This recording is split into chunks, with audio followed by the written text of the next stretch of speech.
ഇത് ശനിയാഴ്ച വൈകുന്നേരത്തെ വീഡിയോ ആണ് കേട്ടോ. അതായത് ഇന്നലത്തെ വീഡിയോ ആണ്. അപ്പോൾ ഞാനിതാ വൈകുന്നേരം ആയപ്പോൾ കുറച്ച് പായസം ഉണ്ടാക്കാനുള്ള പരിപാടിയിലാണ്. എന്താണെന്ന് വെച്ചാൽ നമുക്ക് പള്ളിയിലേക്ക് കൊടുത്തയക്കാനാണ് കേട്ടോ. റബീഉൽ അവ്വലൊക്കെ അല്ലേ, അപ്പോൾ പള്ളിയിൽ മൗലൂദ് ഉണ്ട്.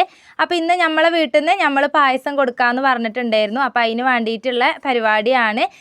ഇന്നലെ പള്ളിയിൽ സേമിയ പായസം ആയിരുന്നു. അപ്പോൾ അതുകൊണ്ട് പിന്നെ നമ്മൾ ഇന്ന് ചെറുപയർ പരിപ്പിൻ്റെ പായസം ഉണ്ടാക്കാമെന്ന് വിചാരിച്ചിട്ടാണ് കേട്ടോ. അപ്പോൾ ഞാൻ വേഗം പരിപ്പൊക്കെ ഒന്ന് നല്ലോണം വറുത്തെടുത്തിട്ടുണ്ട്. ഇങ്ങനത്തെ ഈ ഒരു കാര്യങ്ങളൊക്കെ ഭയങ്കര ഇഷ്ടമാണ് കേട്ടോ. എനിക്കായാലും ഇക്കാക്കായാലും ഇഷ്ടമാണ്. നമുക്ക് എന്തോ ഒരു സന്തോഷം, ഒരു ബർക്കത്തും അങ്ങനെ ഒരു ഐശ്വര്യമൊക്കെ തോന്നും കേട്ടോ. അങ്ങനെ പള്ളിയിലേക്കൊക്കെ ഉണ്ടാക്കി കൊടുക്കുക എന്ന് പറയുമ്പോൾ ഒരു പ്രത്യേകിച്ചൊരു സന്തോഷം തന്നെയാണ് കേട്ടോ.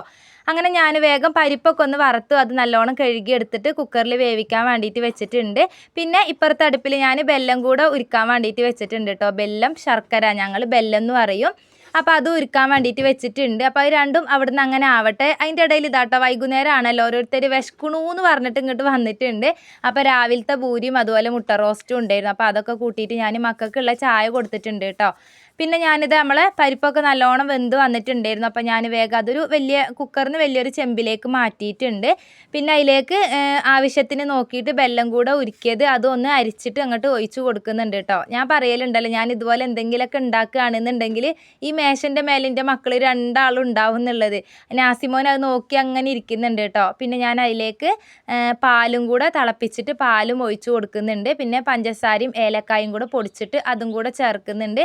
ഒരു നുള്ള ഉപ്പും കൂടെ ഇട്ട് കൊടുത്തിട്ടുണ്ട് കേട്ടോ. ഇതുപോലെയാണ് പായസം ഉണ്ടാക്കുക എന്നൊന്നും ഞാൻ പറയണില്ല, ഞാനിങ്ങനെയാണ് കേട്ടോ ഉണ്ടാക്കൽ. അങ്ങനെ അതെല്ലാം കൂടെ നല്ലോണം തിളച്ച് വന്നിട്ടുണ്ടായിരുന്നു. പിന്നെ കുറച്ച് മിൽക്ക് മെയ്ഡും കൂടെ ഒഴിച്ച് കൊടുത്തിട്ടുണ്ട്. അപ്പോഴേക്കും ഇക്കയും കൂടെ വന്നിട്ടുണ്ടായിരുന്നു കേട്ടോ. പിന്നെ വറവിടാനുള്ള പരിപാടിയും ബാക്കിയുള്ള പാക്കിങ്ങും അത് കൊണ്ടുപോകാനുള്ള ചെമ്പിലേക്ക് മാറ്റലും അതൊക്കെ ഞാൻ ഇക്കാനെ ഏൽപ്പിച്ചിട്ടുണ്ട്. നല്ലോണം തേങ്ങാക്കൊത്തും അതുപോലെ അണ്ടിപ്പരിപ്പൊക്കെ ഇട്ടിട്ട് വറവിട്ടെടുത്തിട്ടുണ്ടായിരുന്നു. മുന്തിരി ഇട്ടിട്ടില്ല കേട്ടോ. മുന്തിരി പൊതുവെ എല്ലാവരും മുന്തിരി എടുത്ത് കളയലല്ലേ. അപ്പോൾ ഞാൻ കുറച്ചധികം തേങ്ങാക്കൊത്തും അതുപോലെ അണ്ടിപ്പരിപ്പും കൂടെ എടുത്തിട്ട് നെയ്യിൽ വറവിട്ടെടുത്തിട്ട് പായസം അവിടെ സെറ്റാക്കി വെച്ചിട്ടുണ്ട്.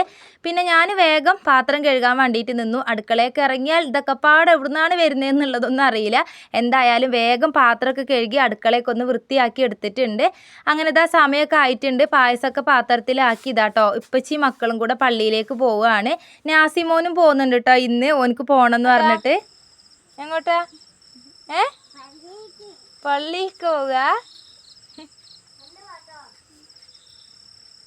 അങ്ങനെ ഓര് പോയിട്ടുണ്ട്. പിന്നെ ഒരു മൗലൂദൊക്കെ കഴിഞ്ഞ് വന്നതിൻ്റെ ശേഷമാണ് കേട്ടോ നമ്മൾ ചോറ് വയ്ക്കാൻ വേണ്ടി ഇരുന്നിട്ടുണ്ടായിരുന്നത്. ചട്ടിയും ചെമ്പും ഒക്കെ മേശമ്മൽ ചൂടാക്കിയിട്ട് അങ്ങനെ എടുത്ത് കൊടുത്തിട്ടുണ്ട് കേട്ടോ. അപ്പോൾ എന്തായാലും ഞങ്ങളെല്ലാവരും ചോറ് വയ്ക്കട്ടെ. അപ്പോൾ നമ്മൾ ഇന്നത്തെ വീഡിയോ എത്രയേ ഉള്ളൂ. ഇനി അടുത്ത വീഡിയോയിൽ കാണാം.